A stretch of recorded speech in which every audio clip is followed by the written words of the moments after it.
Welcome back to Pillow Talk Sessions. I'm Kristian Lupinski, joined as always by my co-host, Jessica Gillingham. Thank you, Kristian. And today on the show, we're joined by Ed Ellerington, who is the founder and CEO of Package Living, a dynamic residential platform delivering everything from co-living in city centres to single-family homes in suburban markets with garden living in between, and now potentially moving into flex living across Europe. We'll also explore how hospitality principles are shaping service in residential housing and look at what the convergence of asset classes means for the future of living. Plus, we're going to talk about why service is becoming more valuable than amenities and how operators can future-proof their offerings to meet the expectations of tomorrow's renters. Ed, thank you so much for coming on Pillow Talk Sessions, and we're really looking forward to having this conversation with you. So thank you for joining us. But before we sort of get cracked into our discussion, I'd love for you to give an overview of Package Living for our audience, but also yourself as well, and kind of how you got into the living sector. That's great. Well, thanks, Jessica. Nice to see Kristian as well.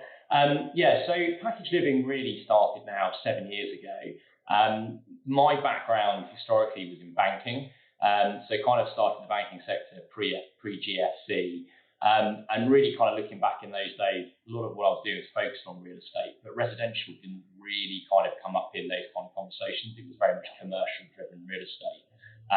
So if I fast forward to kind of when, I suppose, resi and build to rent really started to become quite a major thing for me, was with 2010 when I joined Granger, and I kind of worked there for almost a decade, with a view of kind of first of all in Germany, then in retirement living, and then finally kind of coming to the UK as build to rent really took off in kind of 2012-13.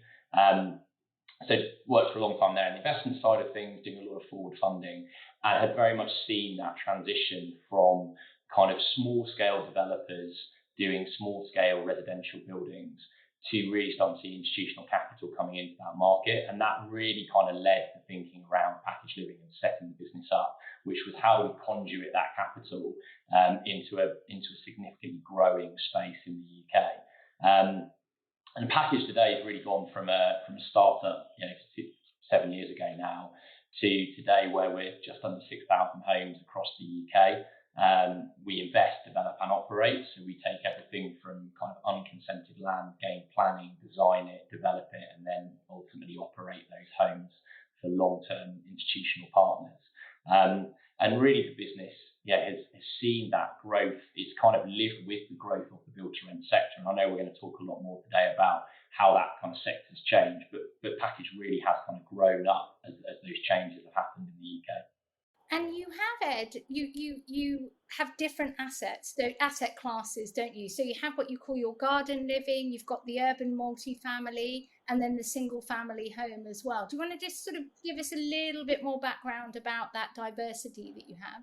Yeah, so build to rent, kind of we go back 10 years ago, was very much focused on multifamily. And when we talk about build to rent in the UK, most people think about multifamily, so apartment blocks in city centres that were kind of, originally a lot of them were buy-to-lets, kind of changed and adapted to try and be more institutional stock. So that's probably still the largest space within the build to rent space, and it's still the largest part of our business. So about 3,500 of our homes are currently in that sector. So kind of larger, higher rise apartments in the top 20 towns and cities. That's multifamily.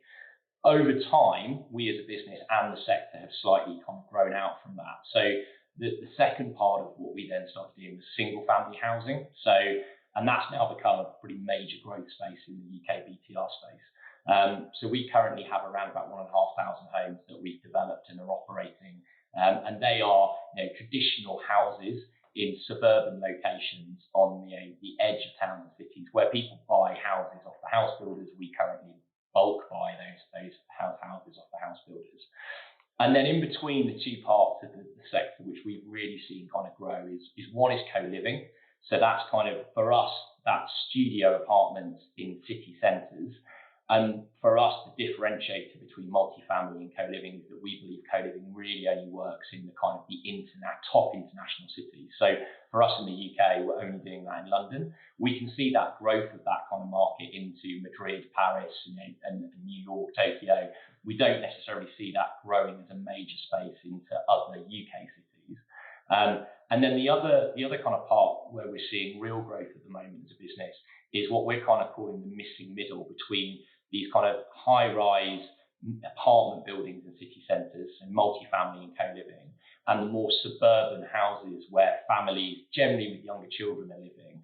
There's this kind of missing gap where you don't want to live in the city centre, you don't necessarily want to live in a one-bed apartment anymore, you want a bit more space, but you don't necessarily want to move out to the suburbs. And we see that as where garden style, as we call it, is really fitting. It's kind of a fringe urban product. It's a mix of townhouses and apartments, lower rise apartments. There's green spaces, but there's also that amenity and service offering that you're still finding in multifamily, and you're on that kind of edge of the city with all of the things that brings. So we really see ourselves kind of at the moment doing everything from, say, co-living, your first kind of home outside of university, right the way through to the longevity of a house where you're going to live with kids and potentially become a longer term renter in that scale. The only two parts we're not really looking at the moment in the UK are student and retirement living on the two extremities. Before we sort of kick into the main, I guess, topic of the podcast is why not student and why not the sort of later living? Yeah, it's a fair question, and it's not necessarily choice. The kind of student sector was probably the real early stage kind of living asset that kicked off. So by the time we kind of entered the market as package 7 years ago, student had in many ways kind of grown up from being a pretty nascent small business to actually some pretty established larger players. I think we look at student today and we see that actually the similarities between a living asset, be a build to rent, and a living asset student are not kind of insurmountable. But fundamentally, I think we see that opportunity outside of the UK where there's more nascent sectors. So I think we will continue to look at student. We might well end up buying a more stabilised student property, and we might well end up developing student outside of the UK. But it was just a little bit more kind of mature as a market. I think retirement living is slightly different. So we look at retirement a lot in the UK, and we can obviously all see that the kind of grey pound is there, and fundamentally, we've got an aging demographic. There's a lot of reasons why retirement living works. And I think certainly from a retirement for sale product side, we absolutely see how that works. I think there's a bigger challenge around the letting market of retirement, and not least because our view is that the properties that we provide, there's a general belief they're all for young people. That's just not true. You can live in a build-to-rent building across that life cycle that we provide for many years, and you can interchange. So at certain points in your life, you'll need that kind of larger family home, and at certain points, you might want to downsize and end up being back in the city. And just because you're over a certain age doesn't necessarily mean we should discriminate and go, well, after this age, you have to go live with everyone else who's this age. Up to that age, you can live with whoever you want, but now you've got to live with someone who's kind of the same age as you. It seems an odd kind of mantra. And so I think our view is that until you need care, effectively, why would you want to be kind of slightly pigeonholed? And then I think the other challenge that comes with it is that often there's an argument put forward in the UK that effectively, someone who potentially wants to live there either hasn't been able to buy their home and therefore they're a forever renter. And again, I come back to kind of point one, which is, well, if they're a forever renter, why would they choose to necessarily not just live in a multi-family or single family home? And if they have managed to purchase, there's still a little bit of a view there that would I then sell and ultimately kind of go back to rental? That's, I think, still a bit of a challenge that we haven't got in the UK. I think that will change with generations, because I think as people become more used to renting and the upside of it, that's a positive. But as at today, I still think there's an elder generation view that if I have bought, why would I then put my money into a rental property? I'd just kind of move and buy again. So that's probably the reason why we haven't hit retirement at this stage. No, that's interesting. And, welcome Ed to the show. And, I think we should jump right into the topics for today's episode. But that whole background gives us a lot of substance to what we're going to be talking today. And the first subject we're looking at is, hospitality principles in residential living. The rental sector has traditionally been seen as transactional, but through this podcast especially, we're seeing this shift towards this more service-oriented models. How do you see hospitality principles redefining what renters expect? And, how are you guys at Package Living adapting across its different asset types? Yeah, no, 100%. And you're 100% right. I mean, I go back again to that kind of early days of residential when I kind of first came over. And there was a real kind of mantra there that ultimately, if you didn't hear from your resident, and it wasn't a resident at that point, it wasn't a customer, it was a tenant. And if you didn't hear from your tenant, that was a good thing. And if they didn't hear from you, that was a good thing. And actually, that's how the perfect kind of property management model worked, because you only heard from someone either side if there was a problem. And that automatically creates a pretty negative viewpoint of what you're looking for, right? You're calling someone a tenant, they're not a customer. You're kind of ideally not speaking to them and they're not speaking to you. And I think the problem with that is you then move forward into a much more kind of service-orientated world, right? That model just doesn't work. It does create kind of second-class citizens, which is fundamentally the opposite of what you want to be achieving as a good provider of homes. You want to be creating that ability to go back and forth, kind of hone your model, create value. And value creation, is often best served when you understand your customer and can speak to your customer, you understand what's important to them and how that works. So I think there is a convergence with the hospitality sector, partly because the hospitality sector is the closest thing we can get to when we talk about the primary fundamental thing that living is, shelter, right? So where do I put my kind of head at night? Where do I sleep? Where do I have a roof over me? But you can look at that in other ways, in my mind. You can look at the car industry. You can look at other things which provide services. You look at kind of food and restaurants and how that's all started to progress. And all of those learnings are coming now into the residential space. But hospitality is the easiest natural. It looks a bit like that because we all know that kind of living in an apartment is just maybe like spending lots of nights in a hotel. And there's nuances to that, and we'll come into that because I think there's a danger you can become too much like hospitality, and what someone is looking for when they're living in their home is not necessarily what they're looking for when they're spending one night in a location. And that's important because that can have negative ramifications as well as really positive ones about service. But the whole of that service proposition is moving, and it's moved far more towards the kind of hotel kind of service, amenity, etc. It's such an interesting topic to kind of delve into. And we sometimes sort of say on the podcast that it's like the hotelization of real estate. We sort of delve into that. But actually, the point you made is everything is service now. Everything is about the customer experience now. Whether that is going to the dentist or, whatever it is, there's been this sort of real shift. And I wonder if there will be an end to that shift, or that butting up against it, that we don't as consumers always want to be treated as in that way. Sometimes transactional is actually the way we want it to be. But that's probably not exactly what you were saying about how sometimes it's just not maybe appropriate in build to rent as appropriate, depending on the asset. Is that kind of what? Yeah, I think that's right. I think there's an element of it's not always appropriate, partly because some of these assets, just don't walk and talk in the same way hospitality does. So, when we talk about co-living and multifamily, we're talking about on-site service provision, front of house, an element of your life being curated. When we talk about single family, we're talking far more about no on-site kind of service, no on-site individuals, human contact. It's much more about service provision that comes remotely. And so it's not appropriate to compare a single family home and a hotel, whereas maybe it is more appropriate to compare a hotel with a co-living unit. But I think the other part is exactly to your point, actually. It's the nuance of where service can become almost too much. So, and it's a really interesting thing that I think we found in a number of our surveys over time that there's a cultural thing to that as well. So, the US, where all of these kind of multi-family and build-to-rent ideas kind of stem from, is such a service culture where everyone expects that service, and it's almost a day-to-day requirement. That you always kind of find that your server at a table will introduce themselves, tell you what they like, how they'd like to eat, what they want to do. We found in the UK that's very different. People don't necessarily want that same level of interaction. And so therefore it becomes much more nuanced about, well, actually, how do I treat everyone so they can have the service they want, but I'm not pushing service for the sake of pushing it.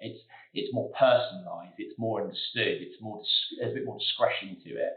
And that's about getting to know people. And it's much harder to get to know someone when you're running a hotel, because just by the turnover and the individuals that are coming in. So you have to create models which effectively work for the mass, not for the individual. Whereas once you build communities like we're building, and you have people living in these homes for a long time, you've got to build relationships. And that's a very different service offering. About certain people don't want me to ask every time they come in, are they having a good day?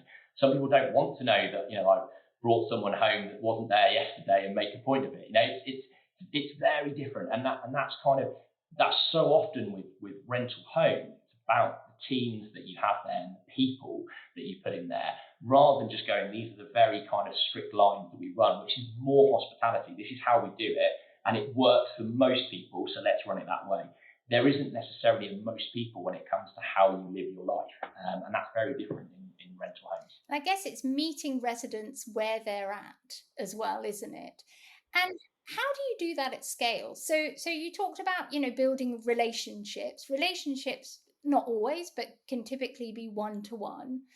It can also be one-to-many, of course. But how do you do it at scale? Like, how do you make sure that you meet your residents where they're at scale? And then also, if you're thinking about further down the line as you continue to grow. Yeah, no, 100%. So you're right, it comes back to that interaction. So interaction with individuals and humans is easier because you have the ability to sense that and understand what someone wants. So in multifamily and co-living, where we have, set teams, we have a general manager, we have the kind of the wider group, they'll get to know the people in their buildings, and they'll get to know the people that want to have that interaction, like to have someone to talk to, want someone to know more about their lives, and those residents and customers that actually kind of don't really want those things or want to be kind of left to do their own thing.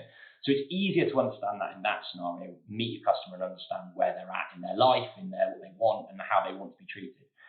Much harder when you come to single family, where you don't have that interaction, and therefore that's much more about trying to understand trends, trying to understand actually how do I make things as easy as possible for you to interact without kind of having someone on site every day. We still do that. So whilst it's remote, we still have people on those sites who do the walk around. They're there on a weekly basis. You're able to kind of have the conversation about this I like, this I don't. But it's relying far more on that remote piece. And the big change that I think when we look at that, over the last, say, decade and a bit beyond is, when Build to Rent really kind of came in the UK in 2012, 2013, we didn't have the technology to do that, right? We didn't have the AI. We didn't have the ability to find all these touch points to understand the data that was coming out. And I think that's where it's massively changed now, the ability that people can interact and you can interact back, but en masse, find what works and then run that trend accordingly based on the individual. And that's, I think, only going to progress. And you've got to be careful, again, not to pigeonhole people, but effectively you start to understand each and every customer. What are they using most? Are they using the kind of chatbot? Do they still like phoning in? Are they waiting a week and then having a conversation? In which case, that person walking around the site, then potentially they want to focus on be hanging around more the places where we find the individuals that come out of the house and go, I'd just like to talk to you about this, or as opposed to actually these individuals here are always using their kind of online services. And I think we should dive a little bit into that technology side of things. You guys have taken a clear stance on tech integration, with a single flexible platform strategy. What are the biggest challenges you guys are finding and benefits of this approach? And, how do you ensure it scales across such a diverse portfolio, from co-living to single family rentals? Yeah, no, 100%. Yeah, you're right. And look, we have taken a bit of a view that we want a platform that can scale because it is more open-ended. And I think, if we look again back into the systems of the past 10 years, they were very close-ended, singular module. You effectively bought into the entity, very hard to flex, very hard to change. Yes, you got maybe what was seen as best practice in the way that a PMS system might work, but it was pretty rigid, the ability to bring in the accounting software that you wanted, etc. The beauty, I think, of where the tech world, which I don't profess to be any kind of expert in, but what we've seen just generally is more open-ended structure, the ability to kind of build parts of the platform that you need with a centralized system around it. And that flexibility is ultimately where we've got to. I think the challenges that come with that is that you do need specialists in the business. So, we're lucky in the fact we have that. So as a group, we're backed by a large institutional investor in Fiera Capital. We have that kind of ability to understand the tech stack and what that needs to look like and how that integrates. So we're not reliant on third party fully to kind of run and operate our systems. And then the other challenge of that is you're constantly, because it is open-ended, you are in danger of sometimes having too much choice and sometimes kind of, following the wrong flag because you think that's where it's going to be. And that kind of is a very easy mistake to make. We're changing too much because every time a new trend comes out, we think that might be the trend. So we jump on that bandwagon. When you have much more rigid systems, it's a much harder thing to do because you're effectively going, well, if we want to follow that system, then we are going to have to basically press the nuclear button, get rid of this system and move to it. Do we want to make that wholesale change?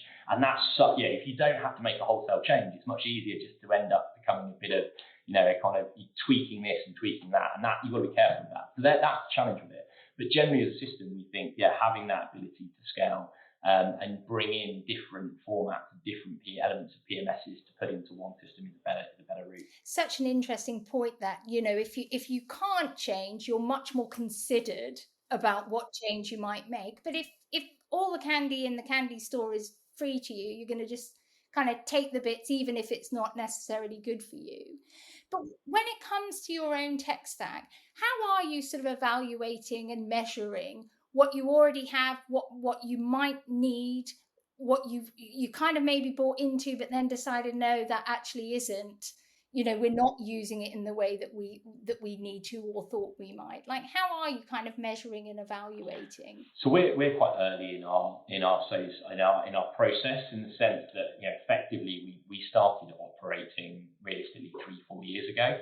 So therefore, the systems that kind of we've got in place today, we're very comfortable with. They've been built for purpose. If I'd taken that back 10 years, we'd probably be sitting there right now going, we do need wholesale changes. But a lot of systems we brought in, and this comes back to the hospitality point, a lot of the systems that we actually now utilise have actually come out of the hospitality sector. So the ability to see data real time, to be able to be kind of price flexible, to understand, surges in demand and drop. A lot of that comes out of the booking.com, etc., that feed into algorithms that 10 years ago we didn't have in living. So I think, if you ask me again in another 2-3 years, there's going to be some mistakes that we've made along the way and learnings we have. But again, coming back to that evaluating piece, very hard to evaluate unless you have the specialists in your business. You're able to go, well, I know you'd really like this, but if you take this, then you also have to take that. And that isn't always necessarily a positive. And understanding that, weighing up, because it is very easy to go back to the candy shop analogies, to pick everything and go, well, I have one of those and one of those, but actually put those two things together and it'll be awful. So that having specialists in your business is key. The key to having specialists, though, is that you're not necessarily asking them to build it. What we're not proposing is that we become a tech business. I wouldn't, that's the last thing I want to do. We want to have specialists who understand what they're using and they're able to consult and advise without necessarily going every 2 minutes. It would be great if we ran off and become the next Google. No one here is wanting to do that. We've all got a day job. Yeah, no, that's refreshing and sounds very wise, just to use the expertise without then kind of building it, basically. Sort of using that expertise to evaluate. And the big thing there, just as well to add to that, is the flexibility, as you grow, outside of single jurisdictions is quite a big one. So, we're looking now at moving outside of the UK and how, what do we need both from a currency perspective to link to our accounting systems, and how does that differ from what we might need to get? There's a lot of changes that come. And again, you need that flexibility to be able to do the add-ons that might come over time. And certain parts, you go back to the point you made earlier around, the increasing width of the living sector. Something like co-living, in a lot of cases, is more or less hotel kind of operating system versus single family, which is not that. It's much more in single family about some of the linking systems that need to work, as opposed to like almost the booking system end of it, which is kind of co-living and that flex living style, which we're now seeing on the continent. You gave us a good segue into the next topic, as you mentioned, with a potential move outside the UK and Europe, and starting with Spain, as you mentioned, in a flex living model that blends short-term, short stay hospitality with longer term rental licensing. What do you think is driving this convergence in the flex living? And are you seeing, the traditional boundaries between asset classes continuing to blur? Yes. I think to answer your kind of final question first, yes, we're seeing blurring. I think there's two reasons for that. So one is the perhaps more Machiavellian elements, certain jurisdictions to do with their licensing, planning laws, etc. The ability to build kind of housing at scale has challenges, and Spain is probably one of the places that has that. It's looking at actually how much kind of residential land is it bringing forward, how can it look to bring in other zoned areas into a living type asset. And so there's some of that going on in flex, and there's similar kind of challenges in other European jurisdictions I'm looking. So there's that part of it which is driving how do we think outside the box slightly. But then there is just a natural piece where we're going, people do want to be more flexible. They do want to try more before they buy. They want to move to cities and have an experience in a city without necessarily going, I'm now wedded to this city for the next 3 years on a long-term lease and I can't move out. So that ability to kind of go, well, I might be here 3 months, I might be here 5 years, I don't know which yet, and I'll see how that goes. That's increasingly the requirement that you're looking at in these properties. And I think that's only going to change more, certainly in the UK. We'll bring back the UK on some of the kind of reforms and changes that are happening in our rental acts, etc., that actually people are going to have potentially even more flexibility to kind of go, I don't really want to be here anymore, I'm going to move to this one, I'll move to that one, in a way that you need to keep up with that. And that's a challenge, how do you keep up with it? But yeah, certainly when we look more widely at some of the European growth of living assets more generally, the UK is pretty advanced in its living, modern living, build to rent kind of aspects in its student housing. In other ways, it's far behind the continent in terms of the idea of rent. So we've kind of got this slightly odd Americanized model, but we actually haven't got a natural rental market that understands this idea of kind of brand and positioning. If you ask most people on the street, do they understand what build to rent is? They probably don't. They probably don't know the operator that they're living with in a way they would in the US. But they're starting to understand a bit more about rental. Whereas you go to the continent, questions probably sort of the same. Do they understand the brand and who they're living with? No. But do they understand everything about rental living and why they would rental live? Yes, because it's the norm. So you're trying to find those flexes that go, well, this is a way of increasing the rental product and the branding and the kind of overarching piece that package living bring, but in sectors where the rental market is more understood, and therefore there's an appetite for that kind of more service-led, newer, shinier kind of prospect, which has a more hospitality leaning. It's interesting. So the flex side is being driven on all parts. So it's being driven by developers, also by the demand from the customers, and then the operators are there to kind of make sure it happens as well. Sort of, it's not coming from just one headwind, I guess. It's coming from different angles, or the push towards it, the demand for it. Yeah, and the part I think is quite interesting when you look at that is the ability to create, because flex is effectively, elements of it's almost like a hotel, short stay apartments, and then the side of that is longer living, more like a kind of, so it's co-living into multifamily. And the reality is that some of those communities, the ability to create the right amenity is to some extent being paid for by the kind of hotel guest. So that kind of higher overnight rent is able to deliver something that actually is the benefit of the wider community in itself. Equally, the wider community itself provides benefit of probably a slightly better member of staff, because actually they enjoy running that community more than they may do in a kind of very transactional turnover hotel market. It creates, in many ways, a nicer feeling because it feels like someone's home. So actually, because it feels like someone's home, you get a nicer, warmer feeling for hotels. So that ability to kind of integrate the two, there's quite a lot of benefits to that. And it's not something we've necessarily really seen in the UK or done in the UK, but certainly, we're seeing that now in the Spanish market at scale. You're actually the first person that's mentioned that, or kind of come with that angle that we've had on the podcast about how they're kind of helping each other in a way, or what they're both bringing to the table. There's a lot of chat, I think, whenever you talk to people about the negatives that come from this, right? So hotel guests using and abusing a place where someone lives, having all night parties because it's a hotel, and therefore you treat the hotel differently to how you treat your home. And don't get me wrong, that isn't incorrect, and that's why you need good management, and you need to understand how you deal with that, and actually how you kind of curate your buildings, so you don't necessarily put a load of hotel guests right next door to a small young family. It doesn't. You've got to make sure you've curated it correctly. But the benefits a lot of people forget, which is actually that swimming pool or that element here is fundamentally paid for by the guests that are coming in overnight, because of the rate they're paying means that you can then effectively create more affordable, with a small a, homes for the people that live in that community longer term. So there are benefits. I want to talk a bit about another subject here. During our discovery call, you guys emphasized that while amenities may vary, the service quality remains consistent across your developments. So my question is, how do you define good service in rental housing today? And, what impact does it have on retention and asset performance? Yeah, no, it's a good one. And look, when we first set up the business, I remember kind of pushing quite heavily that we should always be service heavy and amenity light. I think my mind has slightly changed over the 7 years. I wouldn't necessarily say that we want to be amenity light. I'm not sure that is the right approach, but the service heavy is still fundamental. And I think you're right in the way that amenities sell a building day one. So when you first move into a block of whatever it is, 300 apartments, what's the initial wow factor? You walk in, good entrance, bright, double height, feels nice, feels safe. You walk in, oh, it's great. And by the way, we've got a really nice gym area. That sells you a home.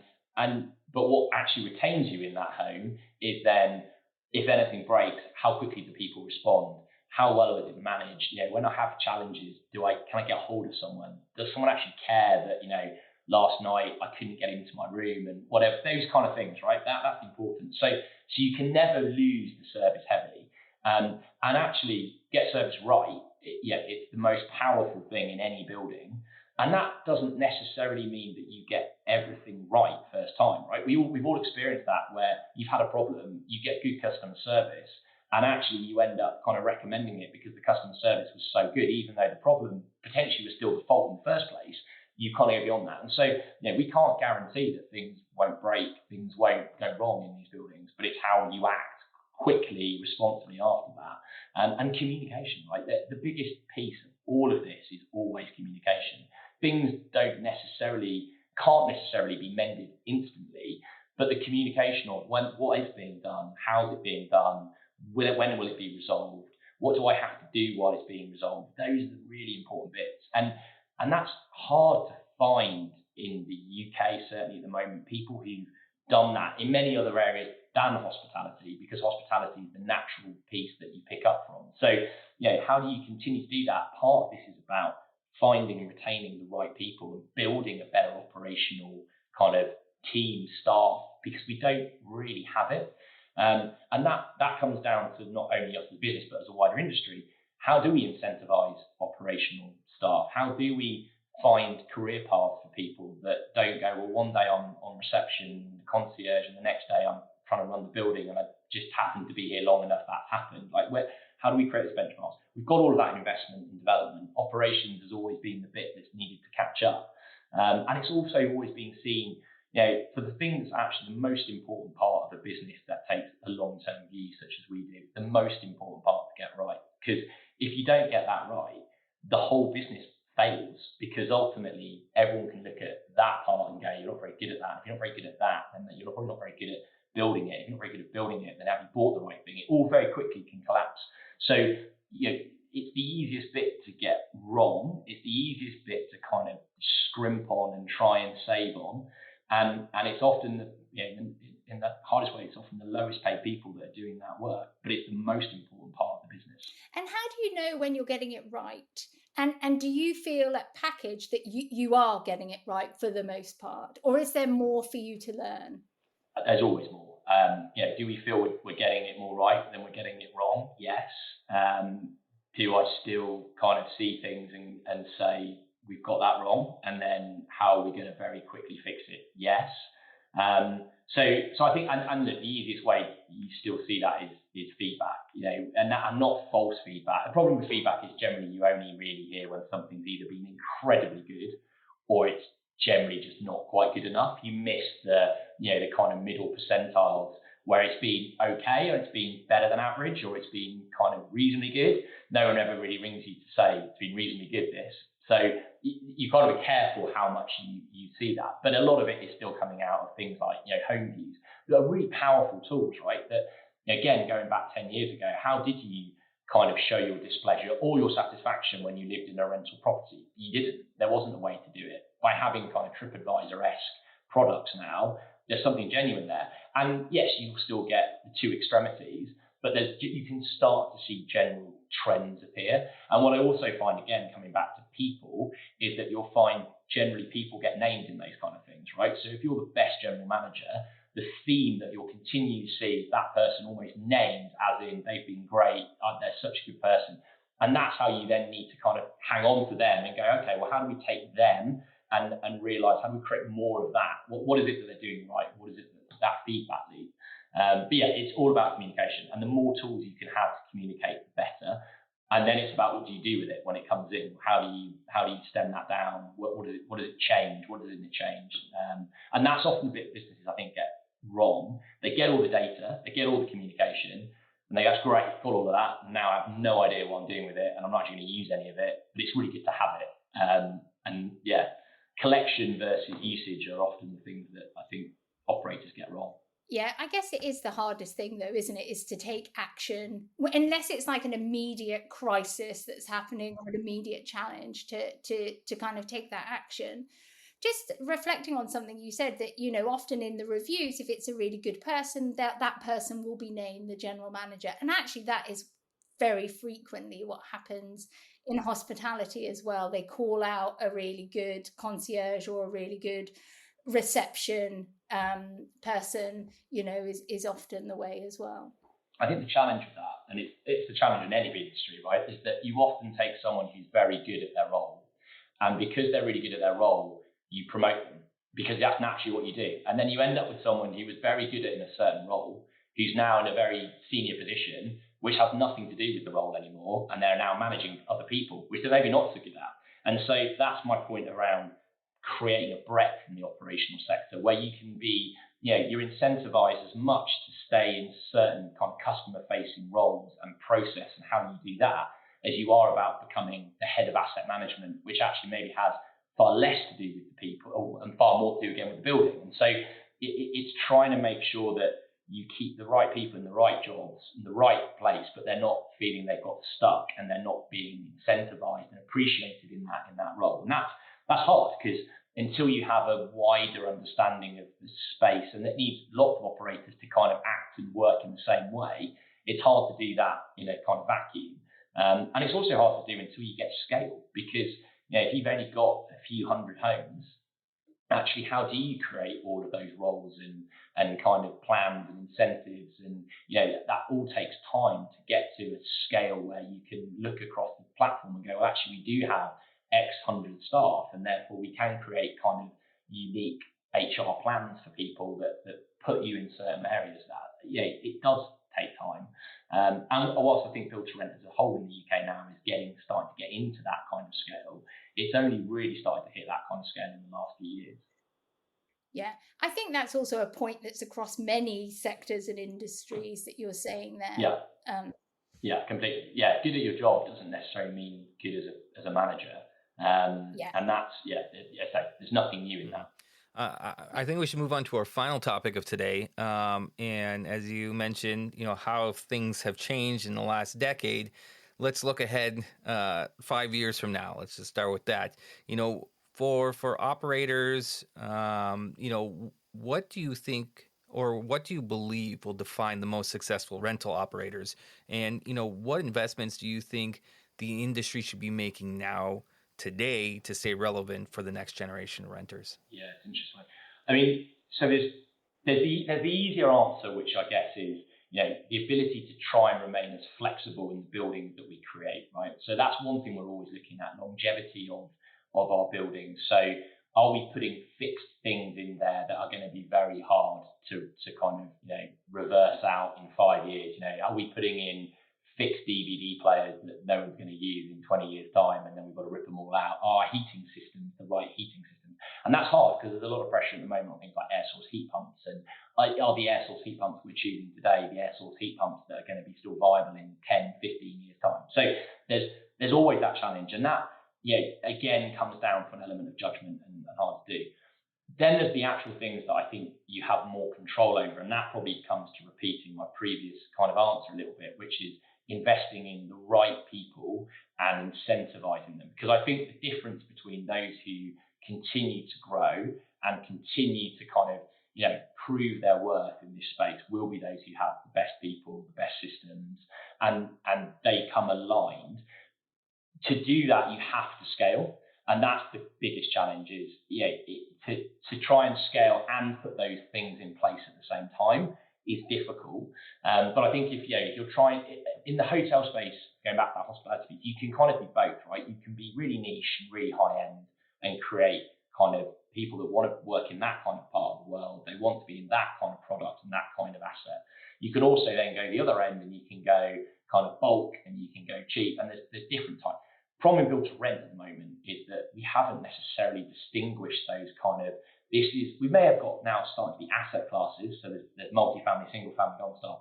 But if you go around most multifamily, they're either generation 1, which was accidental build to rent, or the generation 2, which was purpose designed, but the actual quality of what's in there is pretty similar. So unless you can create more of those tiers, but then create more opportunities for people to kind of create different types of roles in those and different types of people, that's quite hard to get right as well. So I think it is about training, it's about bringing the right people in, it's about scaling the product. If you can do that, that will differentiate between those who can and those who can't. And finally, I think it's about vertically integrating. So the one thing that I think is really powerful about our business is that we invest, develop, and we operate. So by being over all of those elements, that actually drives so much of our efficiency. It drives so much of our know-how because we've got a continual loop. So the operators our head of operations sits in our investment committee, and they hear exactly what we're kind of humming and hawing over investment decisions, and they're able to feed into that and say, well, look, it might be the worst thing you can think of right now from a CapEx perspective, but from an OpEx perspective, running this for the next 5 to 10 years is going to be game changing. And so having that kind of continual feedback loop is so important. And I think you only really get that feedback loop when you have a fully vertically integrated platform, because I think when you're talking about third-party operators trying to talk to the investor, they listen a bit, but they don't really care because it's not the fundamental part they're really kind of focused on. Whereas when it's all one holistic business, what harms the front end and supports the back end might be a good thing, and we can make that decision from a senior kind of viewpoint. Vertically integrated, scale, and investing in people. And do you think about, and I'm sure you do, but all the kind of changes with AI that we're seeing, just the political kind of changes that we're seeing, the sort of cultural changes that we're seeing, how do you sort of anticipate or feel about that changing things for you over the next, say, 2 to 5 years? Yeah, I mean, again, as always, you can get very worked up, can't you, about what we may need to do over the next 2 to 5 years. Consistency of thought, I think, is important for strategy. So will there be changes in our business and will there be integrations that we need to bring in? Yes. But should that interfere necessarily with the kind of 2 to 3 year strategy of what we're doing? Not necessarily, because the one thing we know is whatever we think we're going to do is probably wrong when it comes to tech and cultural changes. You're forever looking at the past, unfortunately, to kind of predict the future. So we do see trends that you kind of go, well, actually, we could do that better, and it's likely we could do that better because as tech becomes more available, it will actually start to do elements of that better. So, taking things like cleaning rotors, or when should we have the gym open, when should it be closed, when's the downtime, all of that kind of data that you can start to get through from remote access and keyless fobs, because it's starting to see those bits, what could really improve our decision making. That's important, but trying to predict exactly what the next trend will be is nigh impossible, which comes back to that point around how do you create the maximum flexibility in your building so that if a trend comes that we had no idea was coming, or something just happens, COVID being a prime example, that suddenly means the way that we have to live and the way we have to operate as buildings needs to fundamentally change. Have we thought about enough in terms of, well, actually, can people live flexibly in here? Can we co-work? Can we co-live? They're the really important parts, but it's hard to predict any of those things. The one thing I think we all know is that AI is going to become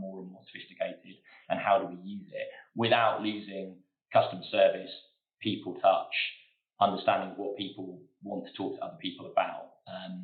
And that's very easy to do, just to believe everything is just going to be tech run. Yeah, it's all about the human touch. That's one thing I'm sure we're going to keep in the future as well. Ed, I got one more final question for you before we wrap up today. If people are interested in package living, or you guys have anything coming up or anything that our audience should know? Well, I'd say we're an ever expanding business. We've gone from 0 to 6,000 homes now in 7 years. So we're constantly evolving our product. But yeah, we've got a big focus at the moment still on single family. We believe garden style, as I say, which is this middle, is the real kind of future growth spurt in the UK, developing kind of townhouses, fringe urban sites, and we can see there's a lot of interest in that type of product. And then, as I say, we're looking at Europe now, so believe in that flex living product in Europe, which hopefully will be developing over the next couple of years. Brilliant. Thank you, Ed. Thank you so much for coming on as a guest as well. Really enjoyed this conversation. Great to see you, mate. Thank you for that. And that wraps it up for us today. So thank you guys so much for joining us on this episode of Pillow Talk Sessions. To stay connected and catch every new episode, do us a favor and head over to pillowtalksessions.com to subscribe. And be sure to follow us on LinkedIn for more insights and interviews with leaders who are shaping the future of hospitality, multifamily living, and community-driven spaces. Thanks again for tuning in, and we'll see you next time on Pillow Talk Sessions.